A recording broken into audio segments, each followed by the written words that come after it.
today I'm going to teach you how to make those steamed yellow cakes that you see in dim sum all the time. Only I will be putting them into individualized cupcake tins so that you guys can, have it whenever you want. So basically these dim sum cakes are called Malai Gos, and the Malai comes from the word in Chinese for Malaysia. And I guess the history kind of goes that while the British were over in those islands, there wasn't really a lot of access to ovens, so they ended up steaming the cakes instead, and then also using coconut milk instead of milk. It's just kind of what I picked up on Wikipedia. What's cool about this bread, it is usually leavened in a couple of ways. Sometimes people use baking soda, eggs, which we've kind of found a way around, and then also at the end they actually put in carbonated water to add some even extra lift. So this cake is bound to be fluffy and nice. So I can't wait to show you guys this recipe, so let's head over to the kitchen and then let's get started. Okay guys, so since this was kind of an international recipe, I had to translate it from grams to cups. So basically it's a cup of cake flour followed by a tablespoon of this Lion's custard powder, which is vegan.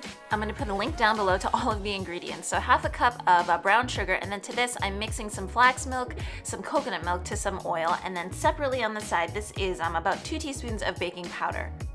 Okay, so this is Bob's egg replacer, and it's perfect because I need 2.5 eggs, and that requires about 2.5 tablespoons of this stuff. And then instead of water, I'm going to be putting in soda water, and this is actually what you'd see in a Malai Go recipe. It actually uses carbonated soda water to kind of add a little bit of lift. So right now I'm just kind of trying to beat the Bob's egg to see if I can get any more air into it. I'm just going to add in the brown sugar and then still beat on high speed just until everything is combined.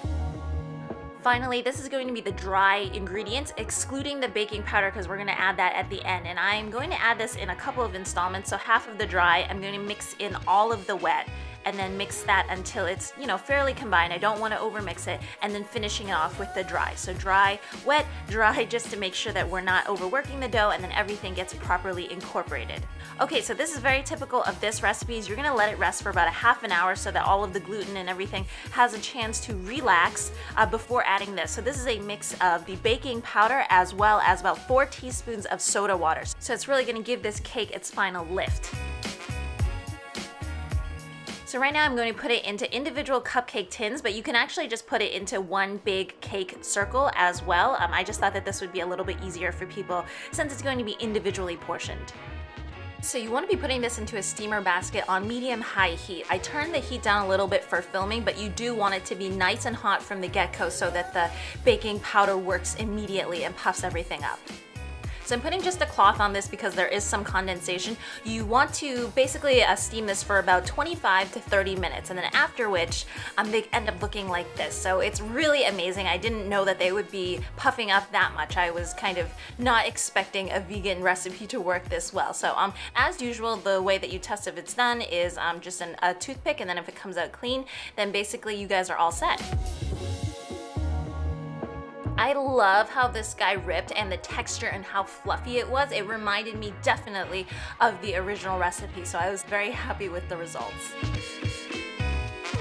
Anyways, I hope you guys give these Malai Gos a try. They're definitely one of my favorites at dim sum. As usual, if you want to see more recipes like this, remember to hit that like and subscribe button, and I will see you guys again next time. Bye!